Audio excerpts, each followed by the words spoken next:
Hello, friends. Welcome to Logistics of Logistics podcast. My name is Joe Lynch. Thank you so much for joining us today. Today's topic is why new emission standards could cripple the trucking industry with my friend Mike Kucharski. How's it going, Mike? Joe, thank you for having me on your show. It's going well. How are you?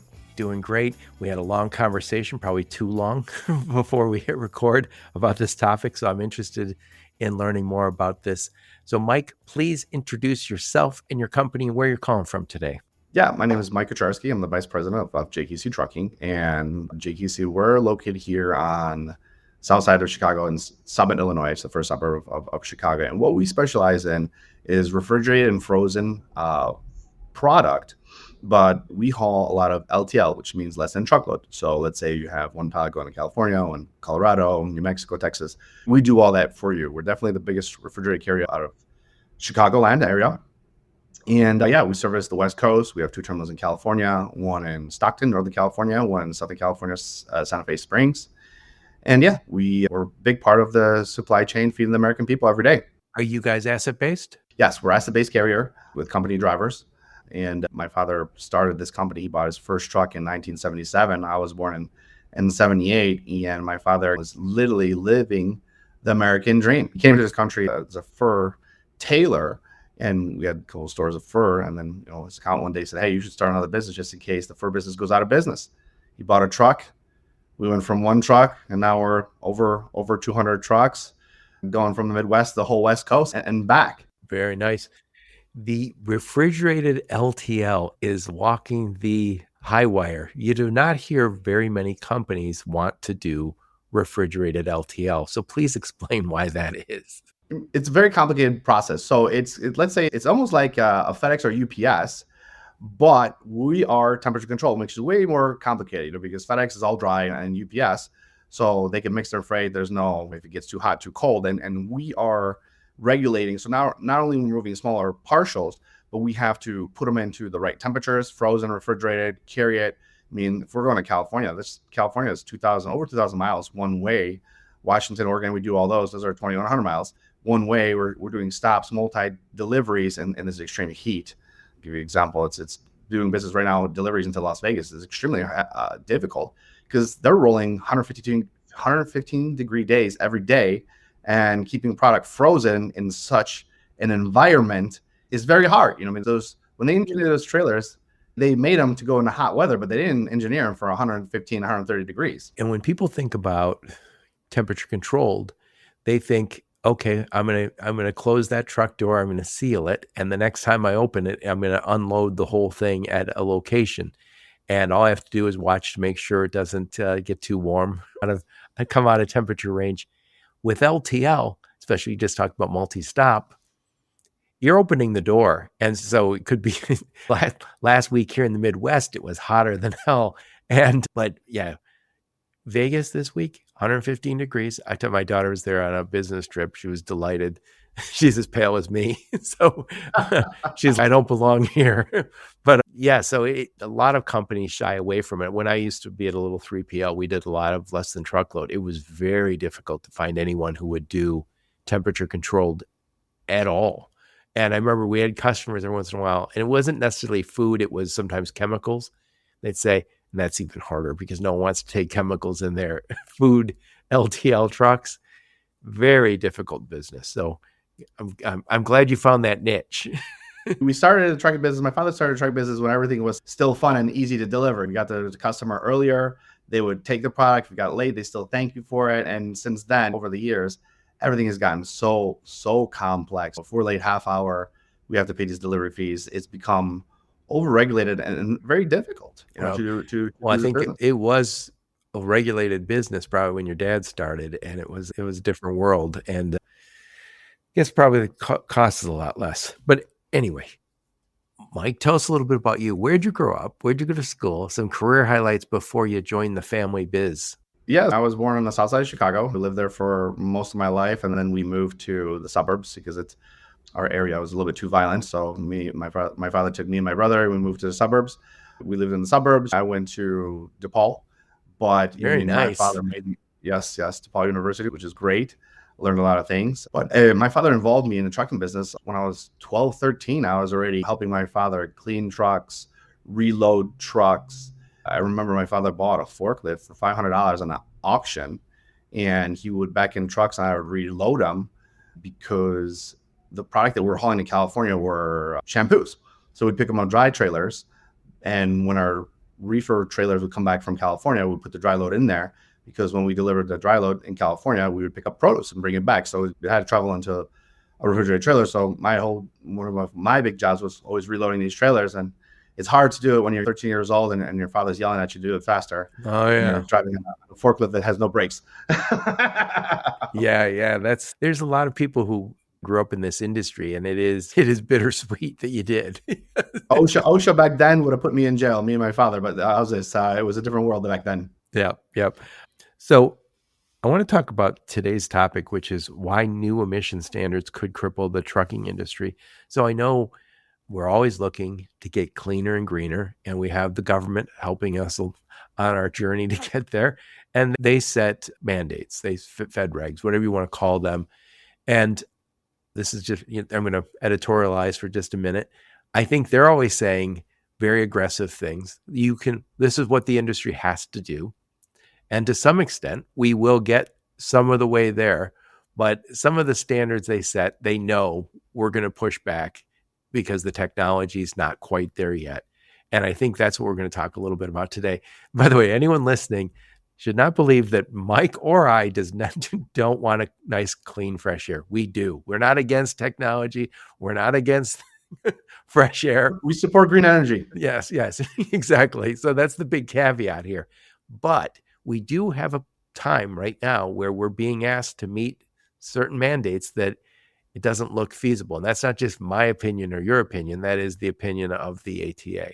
So first up, Mike, please introduce the new emission standards that we're supposed to be meeting in the trucking business. So the new emission standards that they set up, and I believe California started this push for these emission standards due to the smog in Los Angeles, which I support. But the frustrating part is that I feel like California is running the EPA regulation for the whole nation, and it's unfair. So what they've come up with in a short term is by 2029, 2030, and it's frustrating because they keep moving it back and forth. They want to stop selling diesel trucks and have electric trucks to replace some zero emissions trucks, to haul this product. And like I said, I support this. I support green energy, but it's extremely frustrating because I don't agree with the EPA, because these regulations are not practical. They're not practical for 5 reasons. Let's say we electrify trucks, let's say flash forward to 2020, 30. This is the problem we're going to have. Number one, the cost. These electric trucks are way too expensive. There's upcharge about $300,000 extra for an electric truck. So what's the average truck cost right now? If you were to buy, do you buy new or used or a combination? No, I haven't been able to buy a new truck since COVID because there were supply chain issues. And then when the trucks came back, they were so marked up. It was ridiculous. I couldn't buy a truck that was 48% more than what I was used to buy it. I understand that. So what's a used truck cost right now? Give me an average. Let's start with a new truck. So new truck right now is on average $180,000 to $200,000, depends what you want. But a comparable battery electric tractor costs about $480,000 to $580,000. That's $300,000 upcharge. It's just bake that into your mile rate. Yeah, so it's easier said than done because what the problem is, it's cost prohibitive for overwhelming majority of motor carriers. Why? Because 95% of trucking companies are small businesses operating 10 or fewer trucks. Which the government didn't think about this. Complying with these mandates will push many carriers out of business and obviously tighten capacity nationwide, causing even more severe price inflation. We move with this, and then second thing about what I think EVs are not ready. We're not infrastructure, and the power grid's not ready. We don't have enough charging stations. We don't have enough power. California. I love California. The last 2 summers have been so hot. They're going on the news and saying, "Hey, don't plug in your electric car. Don't run your air conditioning. Don't do laundry." I'm like, what are you supposed to do? When we have to plug in these rigs, and I want to say there's about 600,000 trucks just in California by itself. We have to plug in all these rigs to deliver your food and stuff. What are we going to do when the hot day comes? We're going to say, hey, we're just going to wait for cooler weather? Yeah, by the way, that's not an option. I'm in the Detroit metro area, 4.5 hours from where you're at.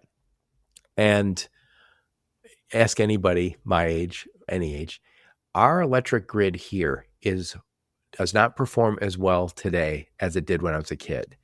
we will lose, and we'll lose power on a beautiful sunny day where you're like, it's 75 degrees and beautiful, and then like grid went down. And we usually don't lose it during the winter, but not this past winter, but 2 winters ago, my sister and her family lost electricity for a week.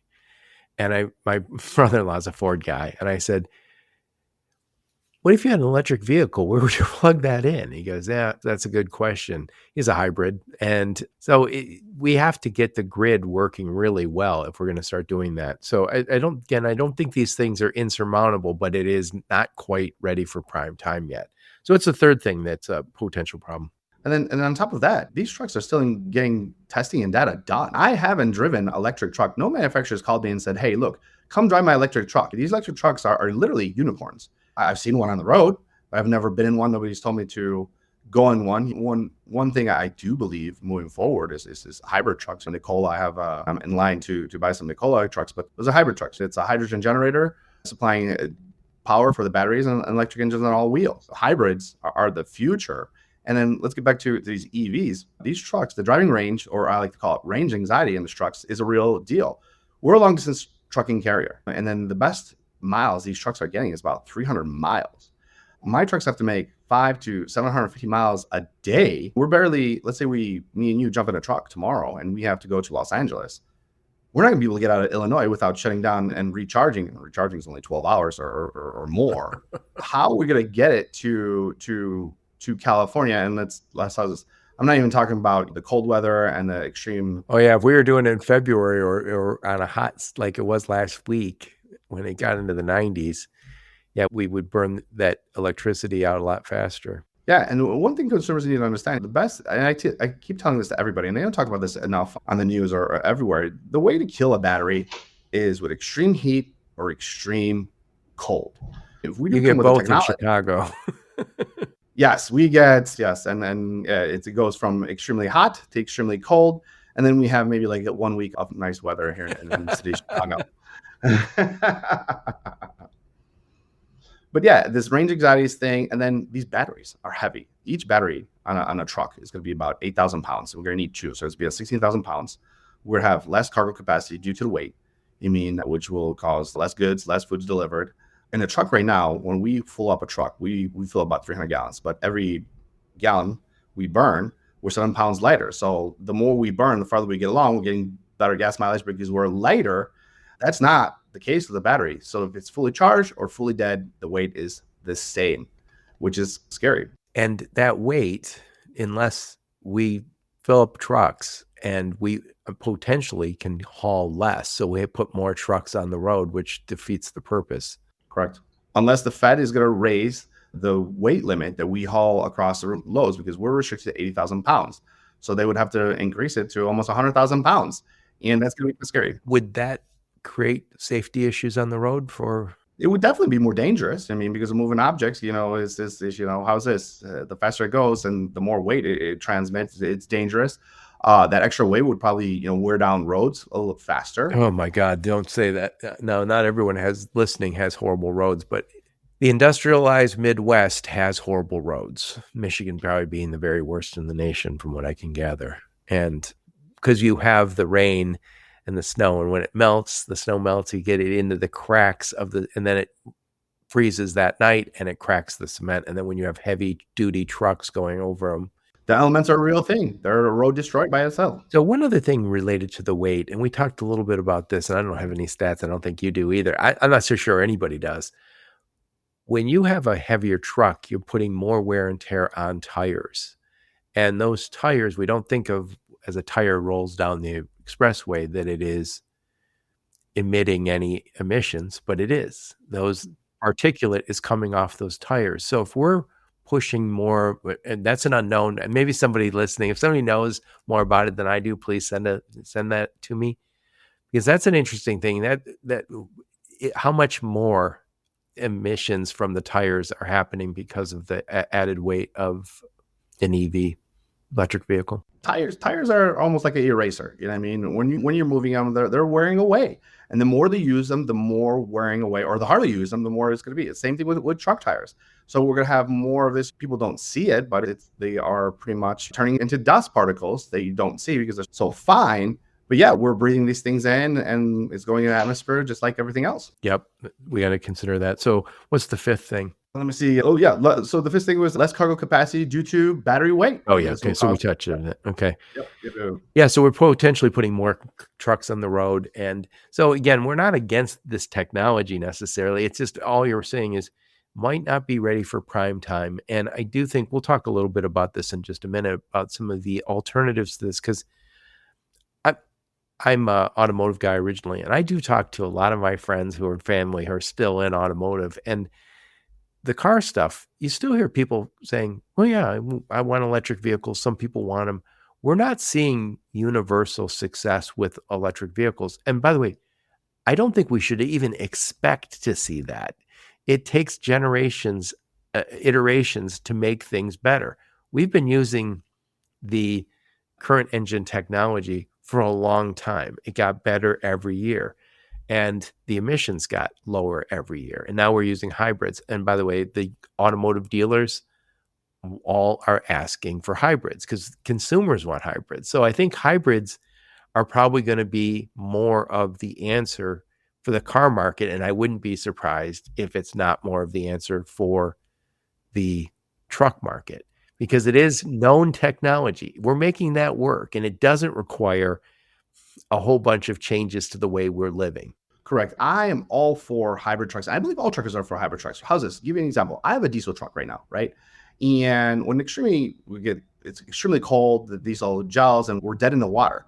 So I would love to have a technology. Number one, truckers need an affordable hybrid truck, in my opinion, with two systems of power. Why? If one shuts down or breaks, the other one continues. Truckers need proven technology. I would love a truck with triple systems because let's say my diesel system goes down, I would love to start a generator or run off the batteries so I could continue going, because we're hauling perishable items, produce, strawberries, fresh meat, frozen goods. We're feeding the American people. We cannot, time is money, and especially in the trucking industry. Our job is to take it from point A to point B, keep it in temperature, get it there as fast as legally and safely as possible to feed the American people. And that is, how's this? If we're not going to be able to do that, it's going to be COVID all over again, or even worse. You're going to see empty shelves. You're going to see, it's going to be a nightmare. We cannot do this to ourselves. We need to learn by our mistakes. Yep.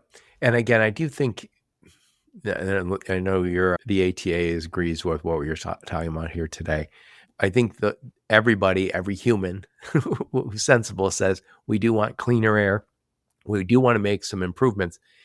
The technologies we're using, especially when you talk about hybrid, we are, as the older cars and the older trucks leave the roads, newer ones that are coming on are all getting better fuel economy. Now, that's incremental improvement. Hybrid, you might argue, is more than an incremental. Maybe that's more of a transformational. But it's a transformational that we've already made. That's known technology. The EVs, for all the reasons we just talked about, are not quite ready for prime time. That doesn't mean we're against cleaner air and a bit better emissions from our trucks. It just means we're not quite there yet. And it's not as if right now someone listening who's a shipper says, oh yeah, we're ready and able to pay, I don't know what the number is, 40% more for trucking. Nobody wants to do that. And I don't think it's going to happen. So this is a little bit what we're talking about here. And I know you're not the only one talking about it. We have our lobbying groups are talking to our representatives in Washington and saying, we get it. We know what you're saying, but we need to back off on some of the dates. And by the way, that always happens no matter what. When they put a Fed reg in, when they know that there's no known solution, they always back up a little bit. Yeah. And speaking of the ATA, I mean, I love the ATA, and I believe the ATA is down in DC, and they try to work with the government, and they're trying to avoid this catastrophe in front of us. I was watching this interview. Andrew Boyle is part of the ATA, and he owns Boyle Transportation. His trucks haul all kinds of pharmaceuticals for cancer medicines, etc. And he went to Washington to testify before a Senate Environment and Public Works Subcommittee on the future of clean vehicles. And he gave an example of after one trucking company tried to electrify just 30 trucks at a terminal in Joliet, Illinois, which is about maybe 20 minutes, half hour from here. Illinois local officials shut those plans down, saying that those 30 trucks would draw more electricity than is needed to power the entire city. And just to give you an example, Illinois is a very blue state. You know what I mean? So how is this guy wanted to go and electrify 30 trucks? And the town, I'm sure Joliet always looking for, towns are always looking to improve and give more business into them, to say, hey, look, this is not going to go. It's a very scary thing. What is 30 trucks? You know what I mean? That's nothing. Yeah, that's a problem. So I want to take a quick time out to tell you, you can now listen to the Logistics of Logistics on Wreaths Across America Radio. I'll put a link in the show notes. Wreaths Across America provides informational, inspiring content about members of the U.S. Armed Forces, their families, and military veterans. Their mission is to remember, honor, and teach. Wreaths Across America succeeds because of the generous support of the trucking community. Take a listen and please consider volunteering. So getting back to it, to your point, and maybe that's a fifth point, is we don't have a power grid that's capable right now of powering all these vehicles. And that's not the first time I've heard that story where as companies switch to electric. And again, I think that somewhere along the line we'll have solutions for that, but are we going to have them in the next few years? The jury's still out on all that. And just one thing, all truckers, I think, support green energy. And Todd Spencer of OOIDA he's the president of OOIDA, Owner-Operator Independent Association, said, if you're talking about something that actually really does benefit for all around, you don't have to mandate stuff like that. People gravitate to it. Right. They go after it and say, I want it because it makes everything better. And if you give a better option to truckers, a hybrid, affordable truckers would say, yeah, I'm all aboard on this thing. Let's go. Mike, sometimes the solution is so good that it has to be mandated. Yes, that's very frustrating. Good solutions should not be mandated, in my opinion. But how about this? Again, I think it's the government has this role which says we want to have this be cleaner and greener, and we're all for that. All we're saying is it's got to make sense, and the idea that this somehow is going to be a miracle happens here. The technologies we're working with, and again, we're seeing. Every once in a while, I'll see an electric vehicle and I'll go, oh my God, that's a cool car. I love it. But even on the car side, we're having issues. You mentioned before we hit record that you have a brother who drives a Tesla. And it's a beautiful car, but it's not without problems when you're in Chicagoland. My brother went out and bought a brand new Tesla, very expensive car, way over $100,000, way over $140,000. And drove it and kept saying, oh, it's great, zero emissions, even though it wasn't comfortable. He kept complaining about the comfort. But during the winter, his brakes failed. And I don't know what he did. He hit a snowbank, he crashed the car. He didn't get into an accident, thank God. But after that scenario, and Tesla really didn't give him a great answer why the brakes didn't work, that cannot be an option. He went in and traded for a gas-powered car immediately. I don't blame him. Who wouldn't do it in that kind of situation? Yeah. Again, if the solutions there are, by the way, I believe this is just my layman's perspective after talking to a lot of experts like you. I do think we're going to start seeing more vehicles that are dual fuel, like maybe take propane. We're going to see the compressed natural gas, I believe. I think the electricity works really well for local deliveries. So if you say, hey, look, I have some deliveries that are in the Detroit metro area, the Chicago metro area, and I can charge overnight. A lot of those can work, but we're talking about right now, guys like you who have to haul to Florida from Chicago to California. Those trucks are way more expensive, and we're just not there yet. No one wants to pick up that extra cost. And it's one of those things also when somebody says, if you mandate it and you say, okay, every vehicle now is, I don't know I'm just gonna make this up, 50% more expensive, but it's probably a lot more than that. And then the food companies say we have to pass that on. So ultimately, every consumer who's listening is paying more. I tell this people all the time in houses, if it takes more to make a good, especially food, all that's trickled down to the end user. Who's the end user? The American people. You, I, our families. It brings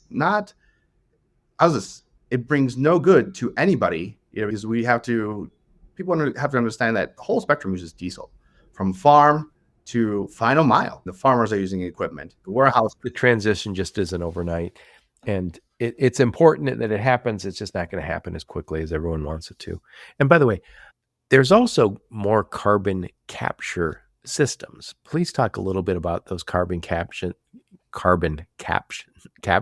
systems. Yeah, so this started way back in the 1990s. In the 1990s, sorry, I have to look at my notes because there's a lot of information. EGRs came up, and EGRs are exhaust gas recirculation valves. The truck started using in the 90s to help reduce gas, and then after that, we came up with the diesel exhaust fluid, which are the DEF systems. Diesel exhaust fluid is a solution of urea and water that is injected into an exhaust stream of diesel vehicles to turn the NOx gases, harmful emissions, into nitrogen and water. EP emissions, this is the EP emission standard since 2010. So all the trucks 2010 built had to have these systems. The system is also called a select catalytic reduction, so SCR, implemented by vehicles by manufacturers to meet EPA emission standards of 2010. And now they want to take it to another standard, is to go to zero emissions. And I support it, but how about this? If we could dial in the diesels to get a cleaner burn, and I still feel like there's a lot of runway we could do with the diesels to get a cleaner burn without these systems and get better mileage, it's a win. Instead of going, this is a big step where we're taking. It's an increment. The incremental improvements I would bet on.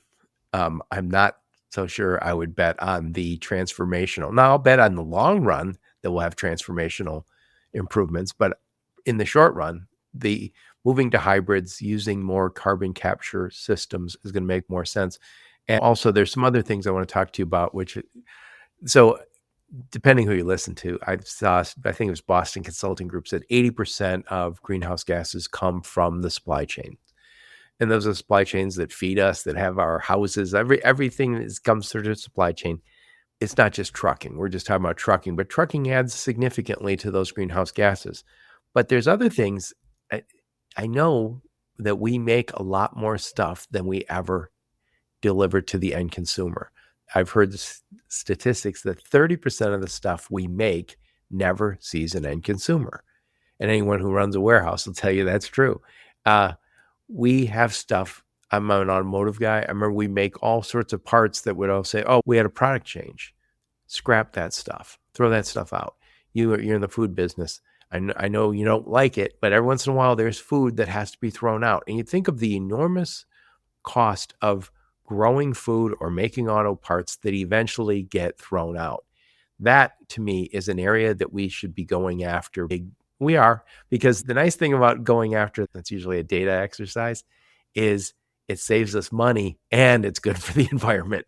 Those are the green things that we're all going to do. And one of the reasons we're throwing away this like 30% that you say is food safety came out, the Modernization Act.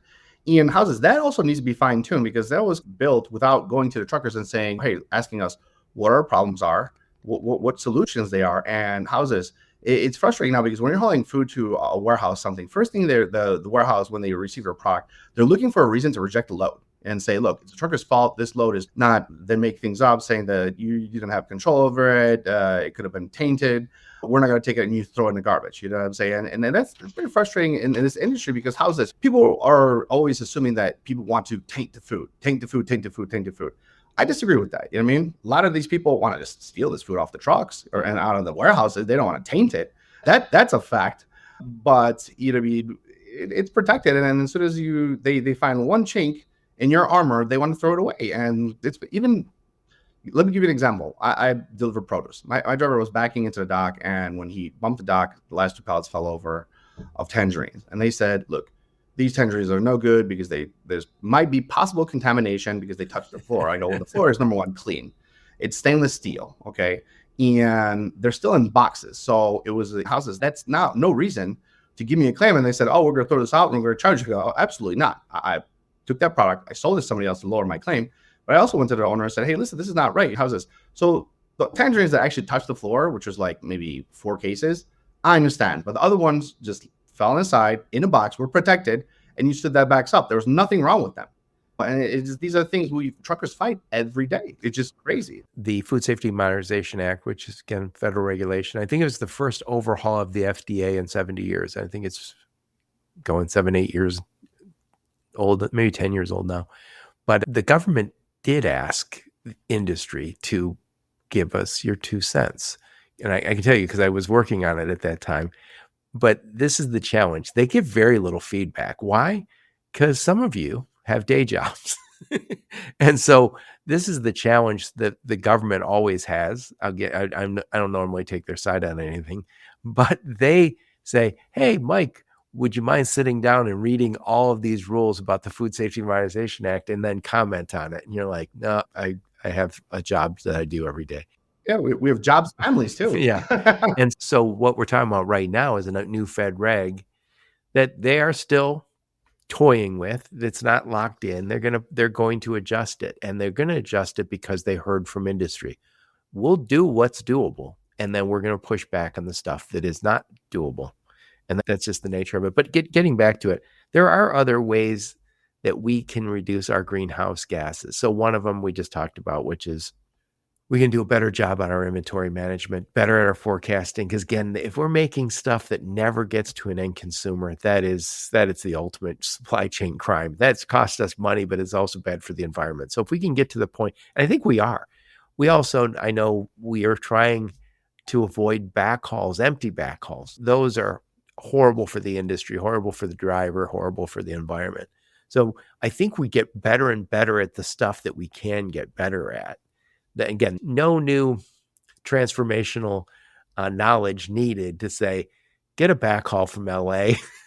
And I'm assuming we're doing better than, so 20 years ago, were we doing as good a job on the backhauls as we do today? The backhauls is a tricky situation. Of course, every carrier is going to want to reload at the nearest place. But let's say we're in Los Angeles and there's no loads coming out of Los Angeles, and we have to go to middle California to pick up a load of produce.